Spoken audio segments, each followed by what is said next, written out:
자, 사동 피동을 또 우리가 먼저 보면요. 사동문은 시키는 거다. 즉 우리가 문장을 만드는데 주어가 직접 그 일을 하는 게 아니라 주어가 어떤 동작을 누군가에게 하도록 시키다라는, 그래서 사동의 대표적인 동사가 시키다예요. 즉 시킨다라는 의미를 더하면 이를 사동이라고 해요. 그러면 이제 이 사동의 반대말은 뭐냐? 피동이 아니라 사동의 반대는 주어가 직접 하는 거지. 그러니까 뭐라고 이름 붙여요? 주동이다. 그래서 사동의 반대는 뭐다? 주동이다. 그 다음 이제 피동이라는 것은,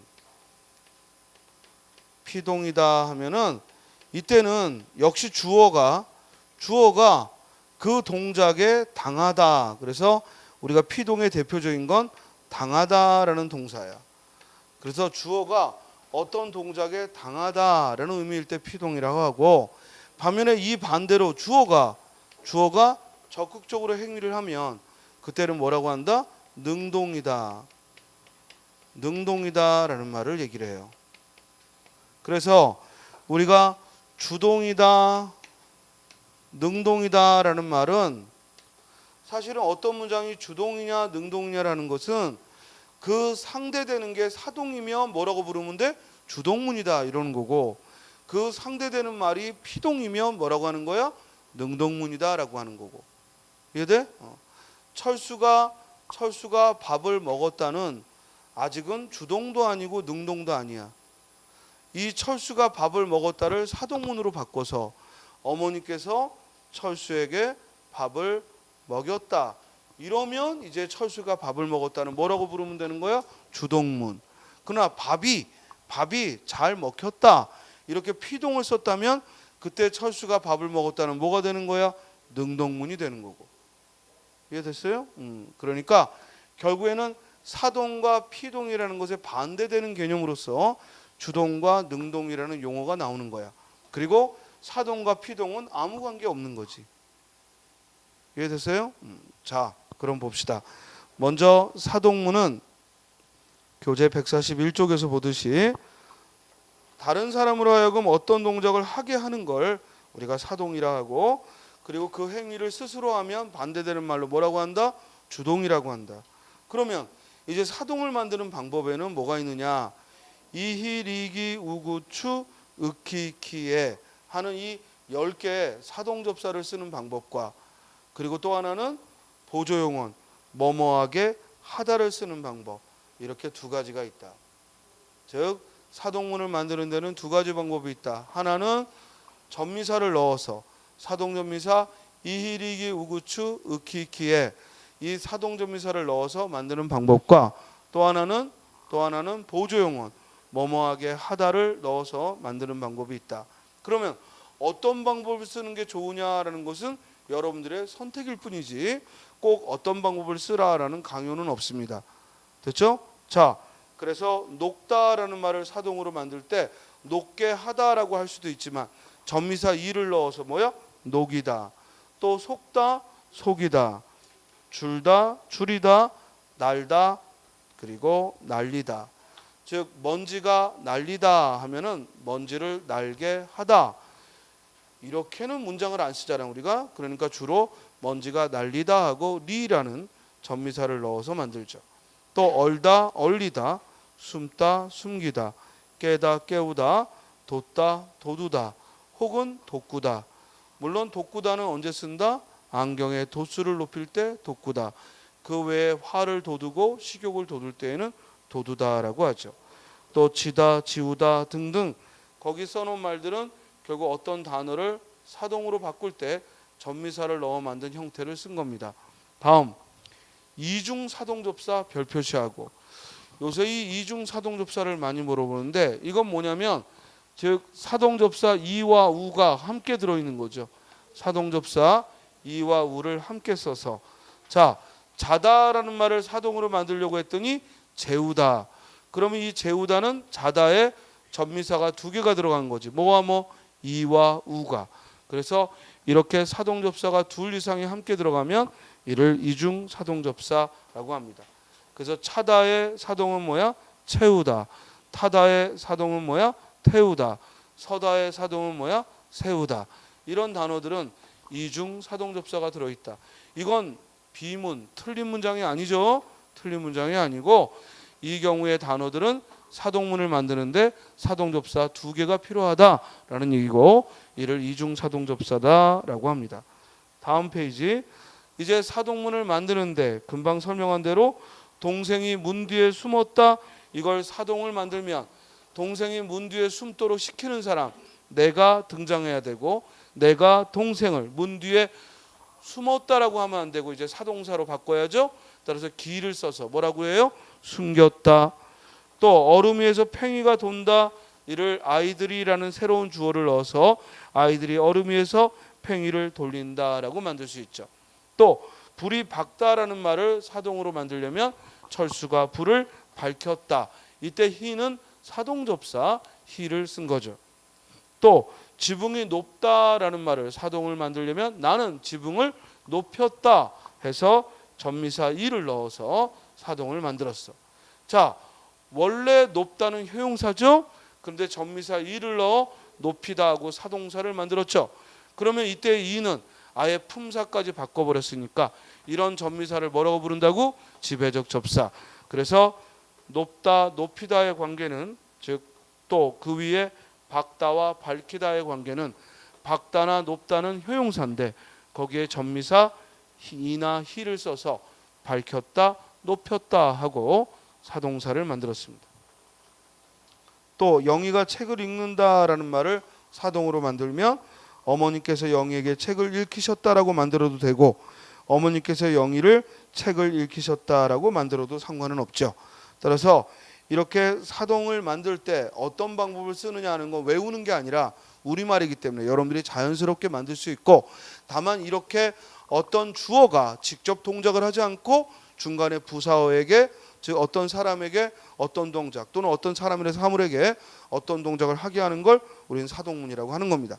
자, 방금 본 예문들은 모두 사동접사를 써서 만드는 거라면 이번에는 뭐뭐하게 하다를 넣어서 이 뭐뭐하게 하다 이 하다를 뭐라고 부른다고? 보조용언. 그리고 걔는 무슨 어미? 연결어미. 어허, 부사형어미가 아민지. 이때 걔는 보조용언을 이어주니까 뭐야? 보조적 연결어미지. 걔는 부사형어미 걔도 있지만 보조적 연결어미 걔가 있지. 그래서 뭐뭐하게 하다 할 때 뭐뭐하게 하다 할 때의 걔는 본용언과 보조용언을 이어주는 보조적 연결어미지. 그죠? 자, 아이들이 얼음을 녹게 하다. 물론 녹였다라고 전미사를 넣어 만들 수도 있지만 녹게 하였다라고 할 수도 있다는 거예요. 어떤 방법을 쓰느냐는 오로지 뭐야? 우리의 선택일 뿐이지. 꼭 어떤 방법을 쓰라는 강요는 없다. 이해했어요? 자, 다음. 영수는 그 짐을 철수가 지게 했다. 본용언이 뭐야? 지다. 보조용언이 뭐야? 하다. 이때 하다는 보조용언은 어떤 의미로 쓰인 거라고? 사동의 보조용언으로 쓰였다. 또 어머니를 이 자리에 앉으시게 하시오. 역시 본용어는 뭐야? 앉으시게. 보조용어는 뭐야? 하시오. 따라서 앉으시게 하시오 하고 사동문을 만들었죠. 자, 그런데요. 사동사를 넣어 만드는 방법과 보조용어를 넣어 만드는 방법은 선택이라 어떤 방법을 써도 좋은데 다만 이 보조용어를 넣어 만드는 방법은 간접사동의 의미밖에 없지만 전미사를 넣어 만드는 사동사에 의한 사동은 자칫하면 중의성을 가질 수 있다.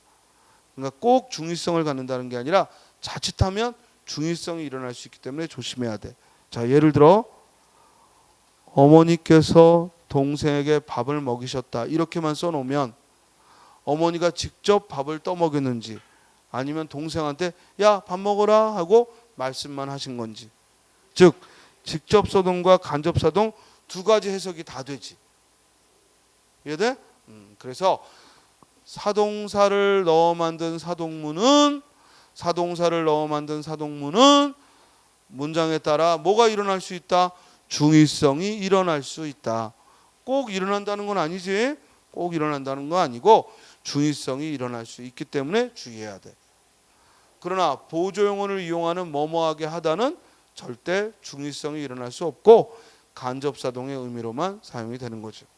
자, 그 밑에 내가 아이를 죽였구려, 이 말이 정말 직접 아이를 죽였다는 얘기인지 아니면 나 때문에 결국 아이가 내가 죽인 건 아니더라도 아이가 죽게 됐다라는 그런 부모의 자책인지. 여기 있어요? 그래서 중의성을 갖죠. 또 내가 그만 집을 태웠다, 이 말도 직접 집을 태워버렸다는 건지 아니면 뭐야? 태울 수밖에 없었던 상황에 내가 부주의해서 그렇게 일이 벌어졌다는 건지. 그래서 중의성을 가질 수 있다 이 말이에요. 반면에 그 아래 할머니께서 눈이 어두우셔서, 자, 쌤이 가급적 이런 문법의 예문들은 웬만하면 바꾸지 않고 같은 예문들을 계속 보는 이유는 중요한 건 예문을 암기하는 게 아니라 같은 예문을 가지고 이론을 정확히 적용하는 훈련을 하는 거야. 영어도 마찬가지야. 뭐 투부정사를 배우고 동명사를 배우고 할 때 자꾸만 예문을 복잡하게 바꾸지 마. 이해돼? 아주 간단한 예문으로 일단 그 문법 이론을 확실하게 하라고. 됐어요? 예문이 다양해지는 건 독해지 문법이 아니야. 그러니까 항상 아주 간단한 예를 여러분들이 너무 자주 봐서 예를 고스란히 들 수 있을 수준까지 만들어야 돼. 알겠죠? 자, 할머니께서 눈이 어두우셔서라는 문장이 들어가면 아기에게 옷을 잘못 입히셨다. 히를 써서 즉 사동을 만들어 문장을 만들어도 이때는 중의성이 없죠. 왜? 할머니가 직접 옷을 입혔다는 의미가 들어있죠. 이해되세요? 그래서 무조건 사동사를 넣어 만들면 중의성이 있다, 이게 아니고 문장에 충분한 해설이 없을 때, 문장에 다른 설명이 없을 때 중의성이 일어날 위험이 있다, 이 뜻이야. 됐죠? 다음, 그 아래 주의해야 뭐뭐하게 하다라는 이 보조용어를 이용한 사동은 간접사동의 의미만 갖는다. 그래서 어머니께서 동생에게 새 옷을 입게 했다, 철수가 동생을 자기 방에서 울게 했다 하는 말은 모두 간접사동의 의미만 갖지 직접 울리거나 직접 옷을 입히는 의미는 없다.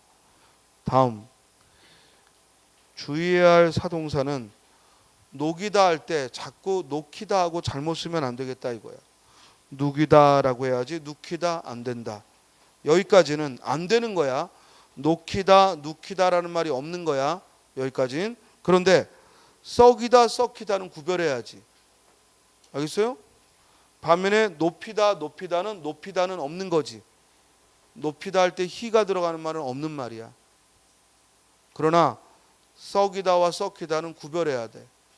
자, 썩이다는 주로 언제 쓰인다? 속을 썩이다. 쌤이 그랬지. 어떤 낱말과 낱말을 구별할 때에는 아무리 선생이 설명을 요구하듯이 물어도 여러분들은 뭐야? 설명하려 하지 말고 뭘 하라고? 예를 들어주라고. 썩이다와 썩히다가 어떻게 다르니 하면 설명하려 하지 말고 예를 들어주는 거야. 썩이다는요, 속을 썩이다. 썩히다는요, 음식물을 썩히다. 이렇게 구별됩니다. 이러면 된다고. 알겠죠? 자, 만약에 우리가 국어사전을 만드는 사람들이라면 이렇게 하면 안 되지. 설명을 어떻게든 하려고 애를 써야지. 됐어요? 이 배를 엮다라는 일본 소설이 있어요. 이 영화로도 만들어졌는데 영화로는 행복한 사전 만들기 이런 제목이었어요. 그게 뭐냐면 어떤 출판사에서 20여 년에 걸쳐서 국어사전을 만드는 거예요. 그러니까 그 국어사전 만드는데 종사하는 사람들은 출판사에서도 사명감을 가지고 하겠죠. 왜냐하면 20년 동안 수입이 없으니까. 그죠? 사전을 만드는 동안 수입이 없으니까. 출판사에서도 다른 걸 주로 하면서 이제 그걸 이제 하는데 그 신입이 들어오면 제일 먼저 뭘 물어보냐면 편집장이 야, 너 오른쪽으로 한번 설명해봐 라고 얘기해요. 응? 우리 당연히 오른쪽으로 뭐 설명할 게 없는데 그러니까 이 신입사원이 당황하는 거야. 오른쪽이죠? 문제는 국어사전은 그렇게 하면 안 되잖아. 오른쪽 그러면 설명을 해줘야 될 거잖아. 근데 신입이 그러는 거야. 뭐 밥 먹는 소. 야, 난 왼손으로 먹는데? 그럼 어떡할 거야? 그것도 안 될 것 같고. 그죠? 또 일본은 또 우측통인가 보지? 그러니까 우리가 길을 걸 때 통행하는 쪽, 야, 왼쪽으로 갈 수도 있잖아. 안 되는 거야, 설명이. 그러니까 여러 가지 설명을 하더라고. 그러니까 이 말은 뭐냐면 그런 오른쪽 왼쪽도 설명하기가 어렵다는 거예요. 근데 여러분들은 어떤 단어를 기억하려면 자꾸만 그 낱말 뜻을 설명하려고 들어. 그건 아주 잘못된 방법이에요. 실제로 단어를 정확한 의미로 사용해야 되는 우리 실용적인 공부를 하는 사람들은 국어사전 만드는 사람들처럼 설명하려 하지 말고 뭐 하라고? 예문을 들어야 돼. 이건 영어도 마찬가지예요. 자꾸만 영어 단어 낯선 게 나오면 설명하려 되니까 외우더라도 소용이 없지. 예를 들 수 있어야 그래야 그 단어를 아는 것이고 우리 실용적인 공부를 하는 사람들은 그걸 목표로 삼고 공부를 해야 돼. 알겠죠? 선생님도 그 영화 보면서 오른쪽? 나라면 뭐라고 설명할까? 라고 생각해 봤더니 쉬운 게 아니야. 그죠? 절대 쉬운 거 아닙니다. 자, 그래서 거기 썩이다 썩히다는 구별해야 돼. 썩이다는 뭐야? 속을 썩이다. 썩히다는 음식을 썩히다. 우리 또 사기다와 삭히다도 있지. 그죠? 사기다 삭히다도 구별해야죠. 사기다는 분을 사기다, 화를 사기다. 삭히다는 홍어를 삭히다, 음식을 삭히다. 이 삭혀 먹는 음식의 대표적인 게 홍어라 자꾸 홍어가 떠오르는 거지. 홍어를 삭히다. 그 있잖아, 삼합 뭐 이런 음식, 그죠? 삭힌 홍어하고 또 뭐지? 두부와 돼지고기인가? 돼지고기하고 김치하고. 그 술 좋아하시는 분들이 그 안주로서 좋아하더라고. 쌤은 못 먹겠어 아주. 그 너무 못 먹겠더라고. 자, 그래서 분을 사기다, 홍어를 삭히다 하고 구별하시면 되고요. 다음, 독구다와 도두다는 아까 말한 대로 독구다는 뭐야? 도수를 독구다, 안경에 도수를 독구다. 반면에 도두다는 식욕을 도두다, 화를 도두다. 늘리다와 느리다는 설명하려 들지 말고 느리다는 양을 늘리다, 먹는 양을 늘리다. 또 느리다는 고무줄을 느리다. 됐죠? 그 다음 4번에 맞추다의 경우는요, 아예 가로 안에 맞추다는 없는 말입니다. 그렇죠? 따라서 안성맞춤이다라는 이런 말은 존재하지 않는다. 그죠? 반드시 안성맞춤, 맞추다의 명사형만 가능하다. 다음, 이제 피동으로 갑니다. 피동은 남의 행동에 의해 되는 걸 피동, 스스로 하게 되는 걸 능동. 그래서 피동은 주어가 당하는 입장이고 그 동작에 당하는 입장이고, 반면에 능동은 주어가 그 직접 동작을 하게 되는 입장이야. 피동을 만드는 데에도 두 가지 방법이 있죠. 첫째, 이희리기라는 피동전미사를 사용하는 방법. 그런데 이희리기는 그 모양 그대로는 사동에도 있잖아. 사동에도 이희리기 우구추 으키키에 사동에도 있고, 피동의 전미사도 이희리기. 그러면 나머지 사동 전미사는 우구추 으키키에는 그게 사용되면 사동문하고 외워도 되겠지만 이희리기의 경우에는 외워서는 안 되고 내가 판단해야죠. 그죠? 주어와의 관계를 보고 시키는 건지 당하는 건지 이희리기에서는 판단을 해야 돼.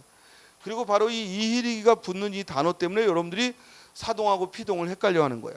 그리고 사동과 피동의 관계가 있는 것처럼 착각하는 거고 사실은 아무 관계가 없는 표현인데.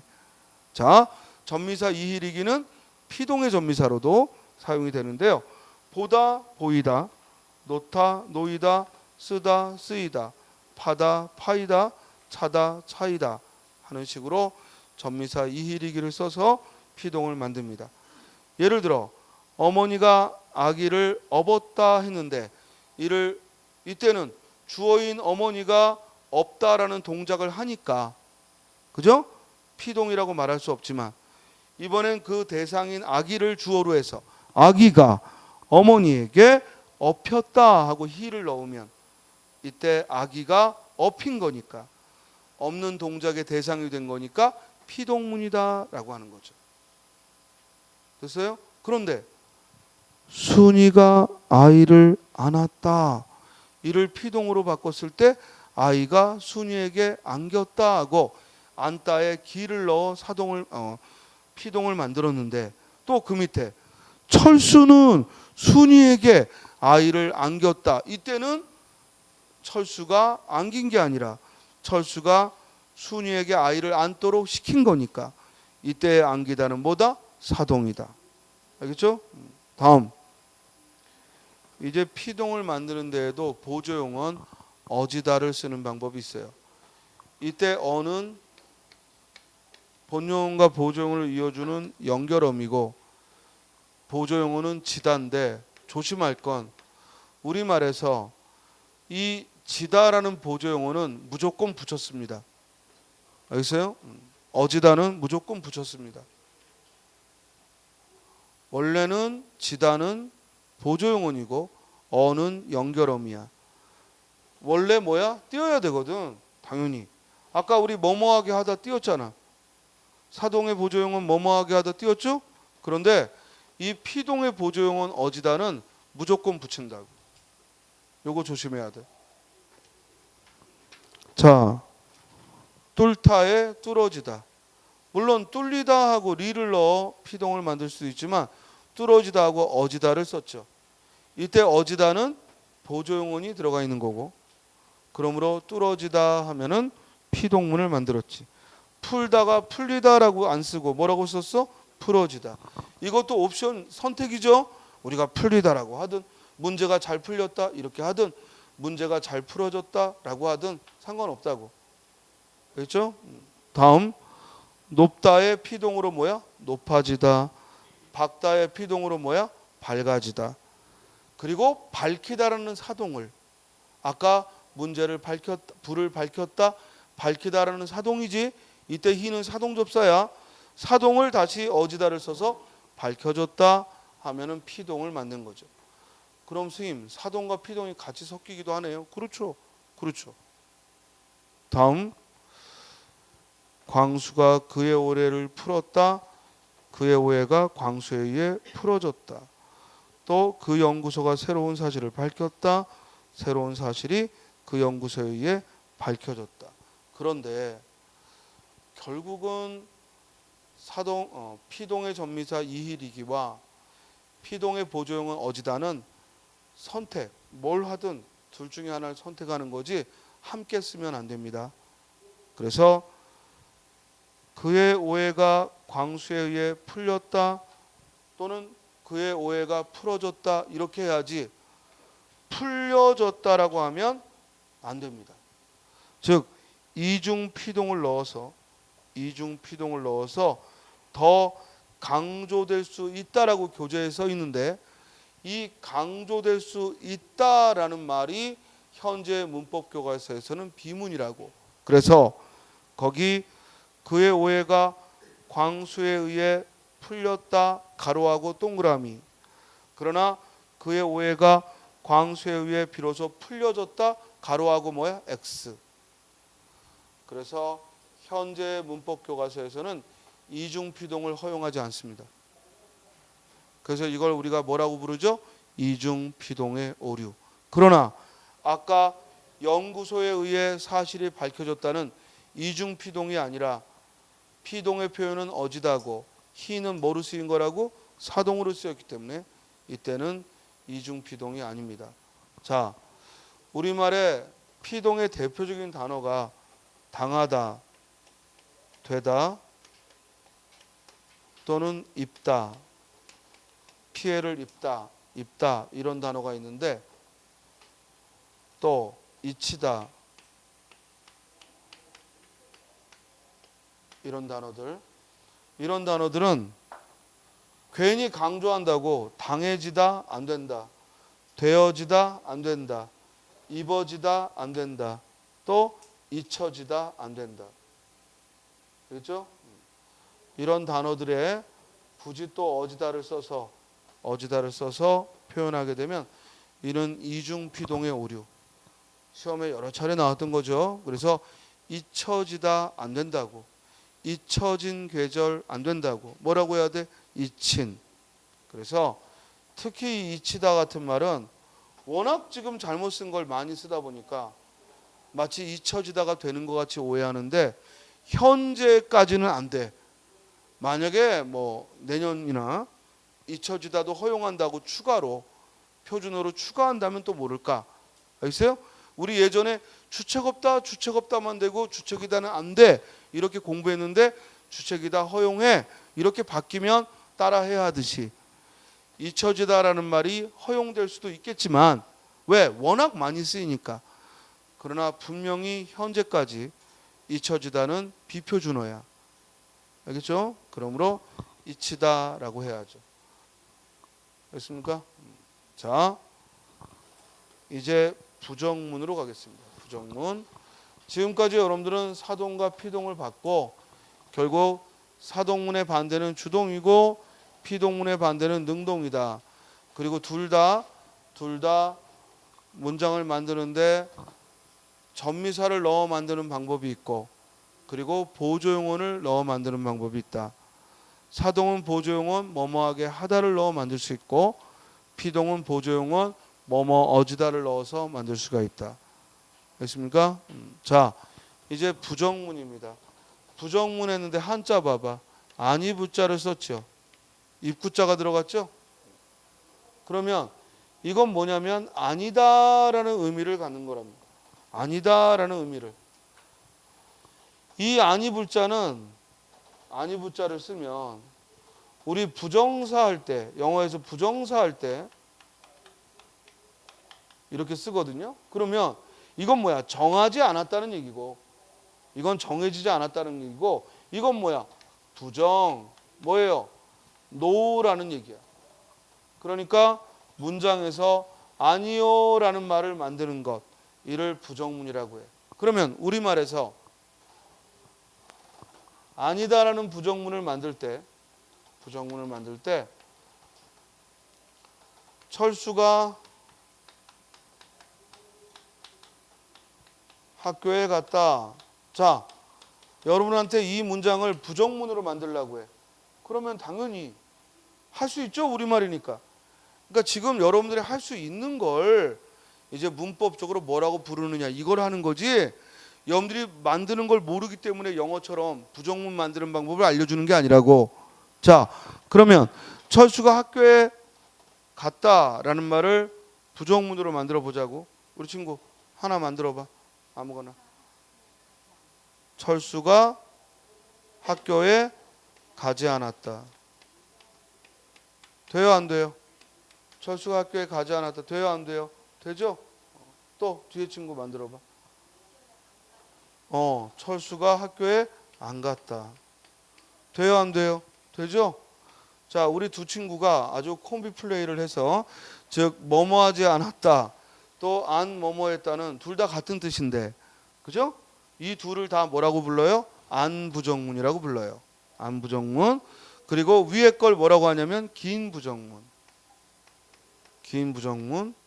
아래 걸 뭐라고 불러요? 짧은 부정문. 짧은 부정문이라고 부릅니다.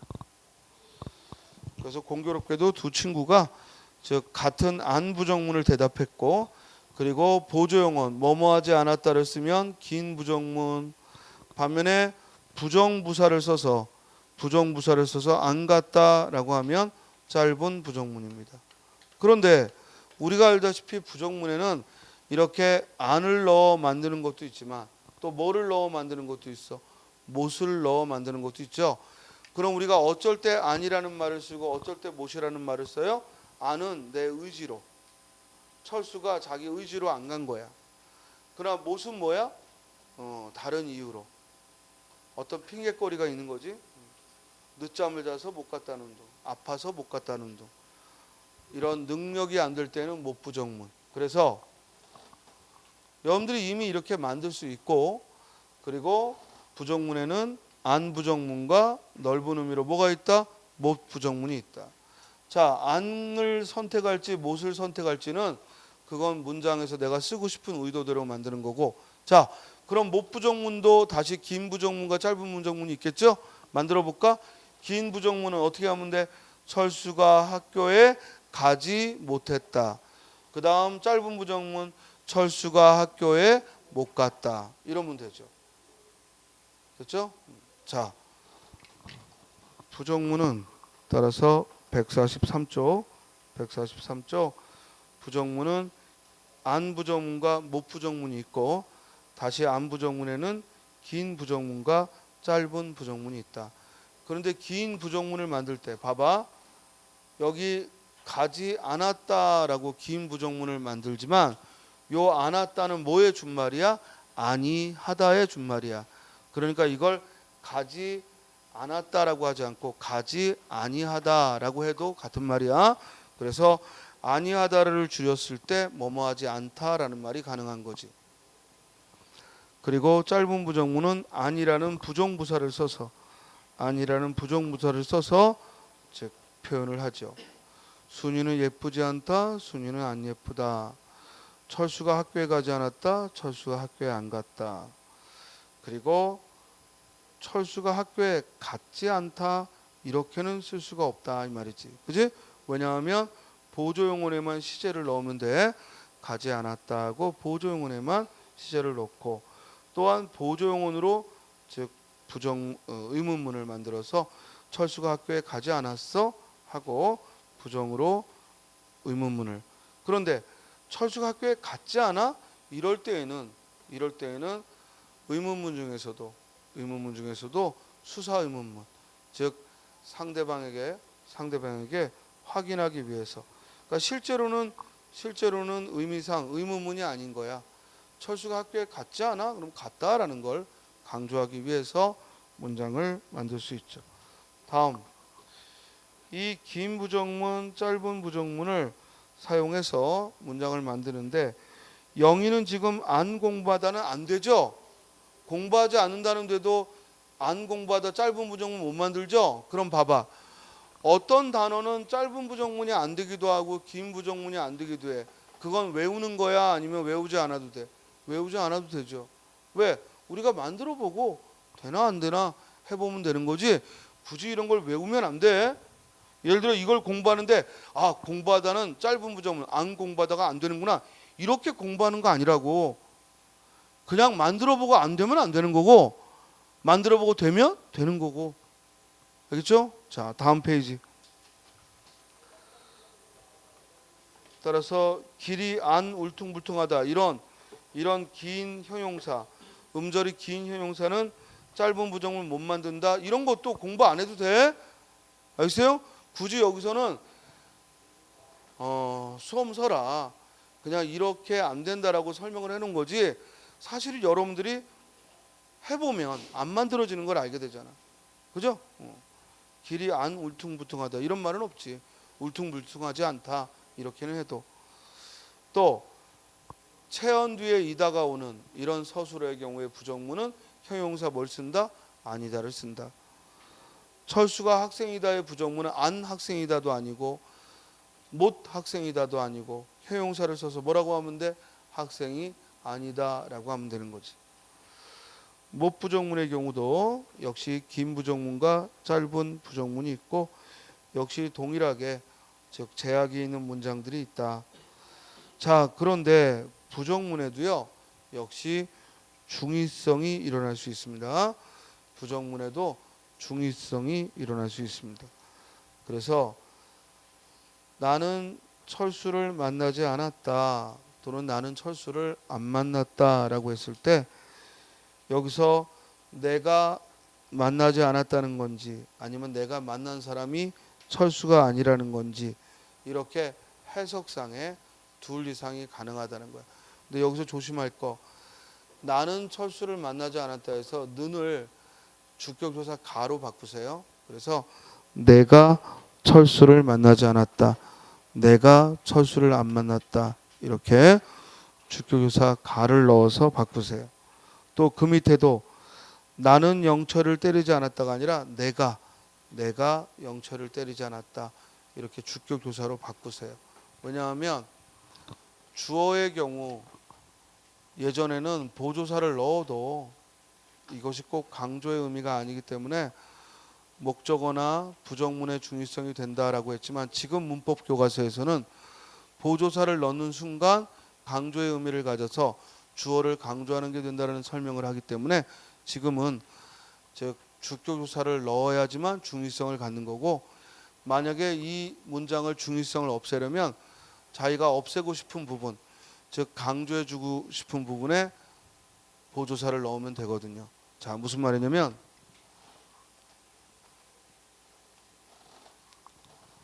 내가 영철이를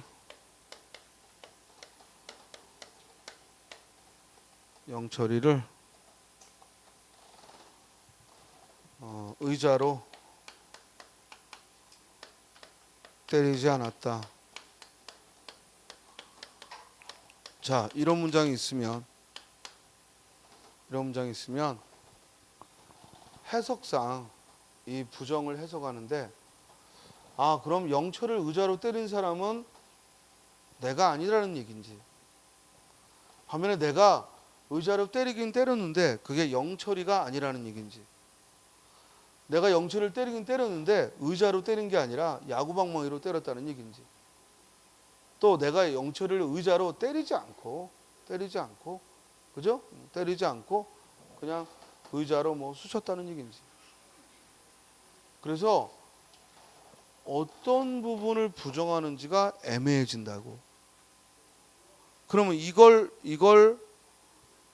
중의적이라고 하고, 이런 부정문의 중의성을 해소하려면 지금 문법 교과서에서는 그 가장 간단한 해소의 방법이 뭐라고요? 보조사를 이용하는 거라고. 그래서 만약에 여기 가라는 주격조사 대신에 지금 교재에 써 있는 대로 나는 이렇게 되면 그때는 중의성이 해소된다고 본다고. 즉 이때 부정하는 건 뭘 부정하는 거라고? 내가 아니다라는 것만 부정하는 거. 만약에 영철을 부정하고 싶다면 내가 영철이는 이러면 된다는 얘기지. 알겠습니까? 내가 전부 의자로 애들을 깠는데 영철이는 내가 안 했다는 거지. 알겠어요? 자, 얘들은 누구를 까고 이러면 그렇게 좋아하니 표정이. 자, 그래서 여기에 부정문이 중의성을 가질 수 있다. 됐죠? 자, 이제 여러분들은 세 가지 문법 표현을 배웠습니다. 하나는 사동을 만드는 거, 또 하나는 피동을 만드는 거, 그리고 또 하나는 부정문을 만드는 것. 자, 이제 높임이 있는데 높임은 점심 먹고 할 거고, 이제 문제를 잠깐 봅니다.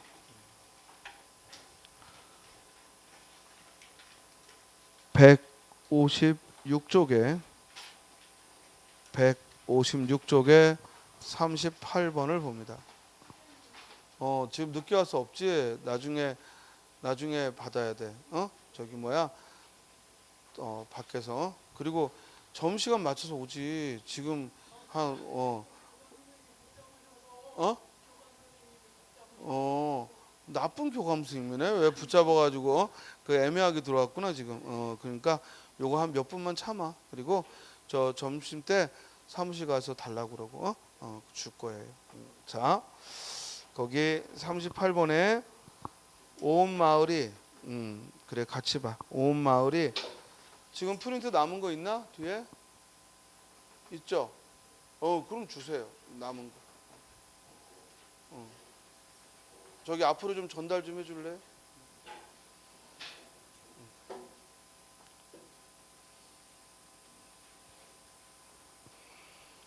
자, 156쪽에 38번. 38번. 다음 중 사동이 쓰인 문장은 그랬어. 자, 사동문이 뭐라고 그랬어요? 시키다. 온 마을이 폭풍에 휩쓸렸다. 온 마음이 휩쓸었어? 아니잖아. 온 마을이 당한 거잖아. 폭풍에 당한 거잖아. 그러니까 이때 리는 사동이 아니라 뭐야? 피동이지. 이해됐죠? 늘 주어와 동사의 관계만 봐. 마을이 휩쓴 게 아니지. 마을이 폭풍에 휩쓸린 거지. 그러므로 이때는 뭐야? 피동이죠. 이해했어요? 다음. 바위에 구멍이 창수에 의해 뚫렸다. 구멍이 뚫렸다. 역시 주어만 봐. 주어와 동사의 관계만 보라고. 주어가 당한 거잖아. 역시 뭐야? 피동이지. 뚫리다 하고 리 피동이죠. 또 그 사람에게 너무 많은 짐을 지웠다. 이번엔 생략된 주어 뭐야? 내가 짐을 진 게 아니지. 짐을 진 게 누구야? 그 사람이야. 따라서 그 사람에게 짐을 지게 한 거지. 그러므로 사동문이죠. 정답 몇 번? 3번. 지우다는 지다에 사동접미사 뭐가 쓰인 거야? 우가. 이해했어요? 철수가 영호에게 밀렸다. 이때 철수가 영호에게 누구를 밀라고 시킨 게 아니지. 주어인 철수가 당한 거지. 그러므로 밀리다 뭐야? 피동에. 피동의 접미사 리가 쓰인 거죠. 이해됐어요? 그래서 1번, 2번, 4번은 모두 피동인데 3번만 사동. 우리 이런 문제가 가장 흔한 기출문제. 수준이 뭐야? 레벨로 하면 하급. 알겠어요? 자, 39번. 이번엔 질문이 다음 문장에서 밑줄 친 사동의 의미가 간접적인 것은, 자, 우리 사동의 의미가 간접적이다라는 얘기는 어떤 사람에게 말로만 시키는 거고, 직접 사동이다라는 얘기는 뭐야? 내가 주어가 직접 그 일을 하도록 만드는 거고. 자, 1번. 내일 새벽에 나를 좀 깨워라 그랬어요. 그러면 이때 주어는 누구야? 주어는 누구야? 주어는 누구야? 청자, 듣는 이, 너잖아, 너. 주어는 너잖아. 자, 네가 나를 좀 깨워라야. 이는 직접사동이야, 간접사동이야? 직접이지. 직접이지. 나를 깨워달라 이거지. 의미가 직접이지. 네가 나를 깨워라 이거잖아. 다음 2번. 나는 팔을 다친 형에게 구두를 신겨주었다. 그러면 구두를 신는 건 형인데 내가 동생이 신겨준 거야. 그런데 직접사동이지? 왜? 형이 팔을 다쳤대잖아. 알겠어요? 팔을 다쳐서 내가 직접 신겨준 거야. 이해됐죠? 그 다음 3번. 할머니께서 눈이 어두우셔서 아기에게 옷을 잘못 입히셨다. 눈이 어두워서라는 이유가 있잖아. 그러니까 이건 아무래도 할머니가 직접 옷을 입힌 거지. 역시 직접사동이죠. 4번. 찾아온 조카들에게 어머니가 새로 밥을 지어 먹여 보내셨다. 즉 조카들을 밥을 지어 먹여 보내신 거야. 이때 밥을 먹였는데 엄마가 직접 조카들을 떠먹였는지 아니면 밥을 먹도록만 시킨 건지. 아무래도 문맥상 뭐가 맞겠어? 밥을 먹도록만 시킨 거지. 그러므로 이런 걸 뭐라고 그래? 간접사동. 이해했어요? 정답 몇 번? 4번. 5번. 어머니께서 동생에게 젖을 먹이신다. 아마 직접 젖을 먹이셨겠지. 이해돼?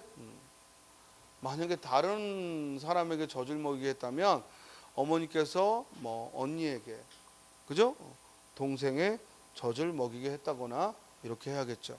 자, 따라서 1번, 2번, 3번, 5번은 모두 직접사동의 의미인데 4번만 간접사동의 의미가 크다.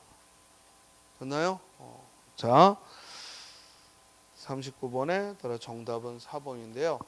이런 유형의 문제는 앞서 풀었던 문제보다 한 단계 더 심화된 문제죠. 왜냐면 한 번 더 생각을 해야 되잖아.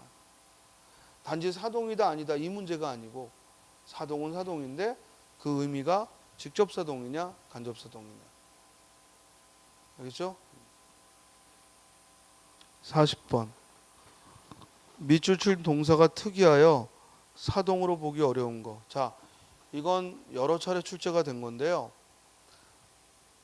즉 그냥 먹이다를 사동하고 외우면 못 풀죠. 의미를 봐야죠. 사동은 주어가 뭐 해야 돼? 그 동작을 하도록 시켜야 돼. 그죠? 1번. 철순애는 가축을 먹였다.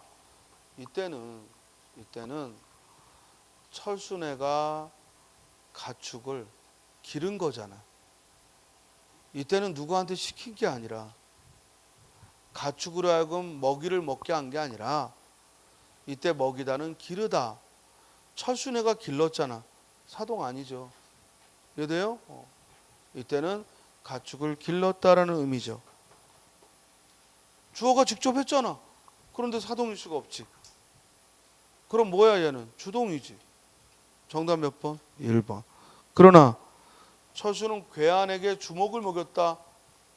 주어는 괴한에게 주먹을 먹였다 하는 얘기는 즉 괴한 악당에게 즉 주어가 주먹을 먹은 게 아니라 악당에게 이것도 모양으로 하면 욕이 되는데 그러니까 엿 먹어라 이렇게 하거나 아니면은 뭐 이렇게 가했다 이런 얘기지. 그러니까 맞은 건 괴한이고 그리고 철수는 자기 주먹으로 하여금 괴한을 치게 한 거야. 그래서 사동문이 되죠. 또 철수는 친구에게 죽을 먹였다. 죽을 떠먹인 거지. 물론 이게 직접사동인지 간접사동인지는 중의적이지만 어찌됐든 죽을 먹은 건 친구죠. 봐봐. 괴한이 주먹을 먹은 거고 그렇다고 뭐 내 주먹을 괴한이 씹어 먹은 게 아니라 그러니까 맞았다는 얘기고 또 그 밑에 친구에게 죽을 먹였다면 죽을 먹은 건 친구지. 근데 주어인 철수가 먹은 게 아니잖아. 그러니까 사동문이라고. 그지? 근데 1번은 가축을 길렀잖아. 뭐가? 철수네가. 그러니까 사동이 아니고. 자, 4번 봐. 철수는 형에게 욕을 먹었다. 역시 욕을 먹은 건 누구야? 욕을 먹은 건 누구야? 왜 형이 욕을 먹어? 욕을 먹은 건 누구야? 철수야. 이해돼? 그리고 이때 형에게 욕을 먹였다 그랬구나. 그러니까 욕을 먹은 건 누구야?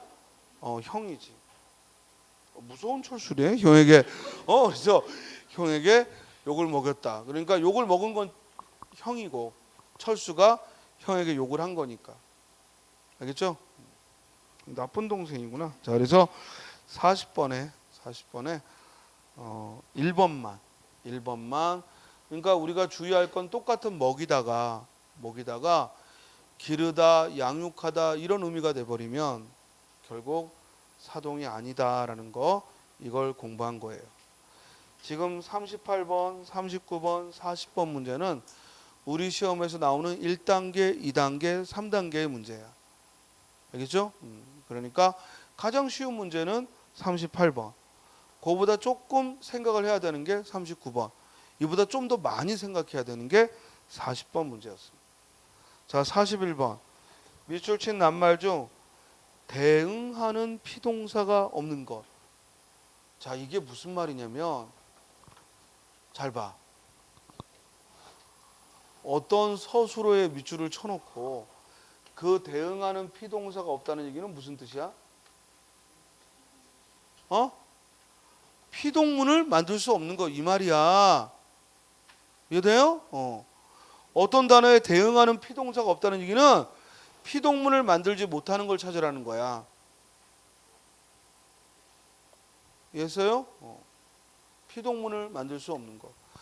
우리 봐봐.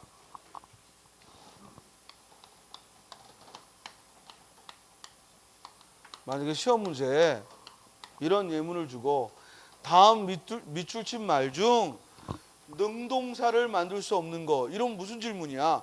능동문 바꿀 수 없는 거, 이런 질문이야. 구름이 거친다는 능동 못 바꾸잖아. 바꾸면 원하는 거 다 해줄게. 날이 개니 구름이 거쳤다. 새벽이 오니 구름이 거쳤다. 이걸 능동으로 바꿔보라고. 못 만들거든. 그러니까 어떻게 바꿀 거야? 하나님께서 구름을 거뒀다. 아멘. 이러냐? 말이 안 되는 거야. 이런 피동을 뭐라고 불러? 탈행동적 피동. 그러니까 지금도 봐. 문제를 이해하자고. 밑줄 친 말을 대응하는 피동사가 없는 거. 이 말은 뭐냐면 뭐야? 피동문을 못 만드는 것, 이 말이야. 알겠죠? 그럼 그냥 해보면 되는 거야. 1번. 서랍에 연필을 넣었다. 이걸 피동으로 만들면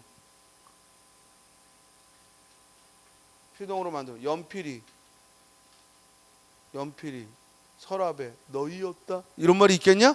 없지. 답은 몇 번? 1번. 책상 위에 연필을 놓았다. 피동으로 만들면 연필이 놓였다. 이러면 되고. 또 내가 그의 손목을 잡았다. 피동으로 만들면 손목이 잡혔다. 이러면 되고. 벽에 못을 박았다. 피동으로 만들면 못이 박혔다. 이러면 되지. 그러나 연필을 넣었다. 이때 넣다는 피동을 만들 수가 없다. 정답 몇 번? 1번. 그러니까 이런 건 예를 외우는 게 아니라 그냥 바꿔보면 되는 거야. 대신 질문의 의도를 못 알아채면 못 푼다 이거야. 자, 41번 같은 문제가 요즘 추세야. 그러니까 문법적인 걸 묻는데 어떤 문법의 공식을 가지고 하는 게 아니라 그냥 네가 해봐라 이거야. 알겠어요? 그러니까 여러분들이 이런 문제 부딪히면 대응하는 피동사가 없는 거? 그럼 뭐 반대말이 없는 거? 이런 식으로 오해하더라고. 그냥 간단하게 무슨 문장이야? 피동문을 만들 수 없는 것. 만약에 밑줄 친 말에 대응하는 능동문을 만들 수 없는 것, 이렇게 노골적으로 질문하지 않고 그냥 밑줄 친 말 중 피동사만 있는 것, 이런 질문은 결국 뭐야? 능동문을 만들 수 없는 것, 이런 질문이 되는 거야.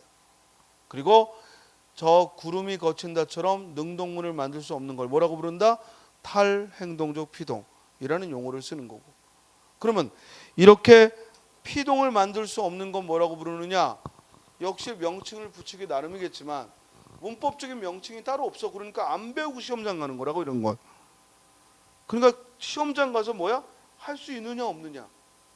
만약에 41번을 42번처럼 질문하면 쉬워져. 이해돼요? 근데 41번처럼 얘기를 하면 이게 뭔 소린가 싶다고. 그러니까 항상 피동사가 없는 거, 그럼 뭐야? 피동문 못 만드는 거. 능동사가 없는 거, 그럼 뭐야? 능동문 못 만드는 것. 사동사가 없는 거, 그럼 뭐야? 사동 못 만드는 것. 이런 질문인 겁니다. 됐습니까? 하나만 더 해보고 싶까? 42번. 능동문으로 바꿀 수 있는 것 그랬어. 그럼 바꿔보자고.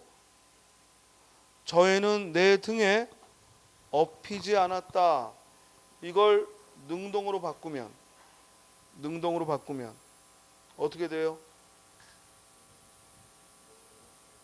지금 업히다가 피동이니까 능동으로 하면 저 애를 내가 업었다 이러고 되잖아. 업었다라고 되잖아. 아니 피동이 업히다면 능동은 업었다잖아요. 되죠? 정답 몇 번? 1번. 근데 2번. 열매가 열렸대. 그럼 열매를 열었다 돼? 안 되잖아. 날씨가 풀렸다. 날씨를 풀었다 돼요? 안 되잖아.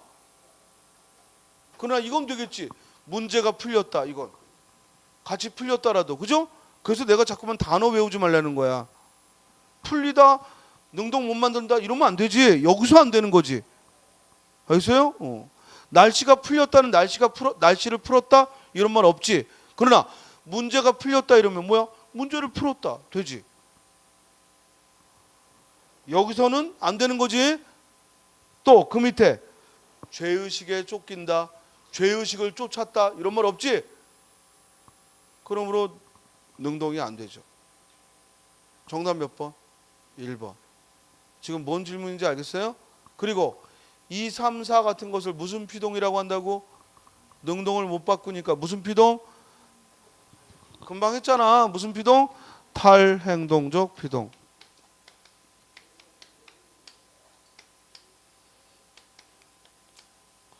그리고 선생님이 여름이라 이건 이제 부탁 말씀입니다. 여름이라 금방 지치는 것 같아. 더구나 오늘 같은 날은 6시간 또 야간에 3시간 9시간이라 체력이 힘들더라고. 다른 계절보다. 그래서 선생님이 점심 안 먹고 잘 거야. 그래서 점심시간에 가급적 질문은 안 왔으면 좋겠어. 다른 시간에 해주고. 알겠어요? 이건 좀 부탁을 드립니다. 뭐냐면 점심때는 선생님이 좀 자고 그래야 또 오후에 힘내서 하고. 알겠어요? 자, 먹은 게 많아도 축적이 있기 때문에 뭐 한 끼 안 먹었다고 큰 문제는 없을 것 같아요. 그리고 우리 인천에서 이제 9시간 몰아 하니까 이게 좀 힘든 것 같아. 다른 학원들은 뭐 이렇게 나눠서 하고 그러거든. 근데 그러니까 부득이하게 선생님이 이번 달부터 가만히 고민을 했어. 이거 어떡하나. 근데 뭐 가장 간단한 건 점심 때 좀 자면은 좀 괜찮거든. 그러니까 점심시간에 좀 질문을 피해 주시고 뭐 평소에도 뭐 점심 때 질문 많이 안 왔지만 꼭 이럴 때 꼭 오는 놈 있거든. 일부러 그래가지고 흔들어요 또 선생님 이러고. 그래서 요 또 오후에 체력을 위해서 한 거니까 여러분들 양해를 부탁합니다. 자, 그래서 요 능동을 만들 수 없는 걸 뭐라고 한다고요? 탈행동적 피동문이다라고 합니다. 자, 그럼 식사하시고 높임법은 점심 후에 하겠습니다.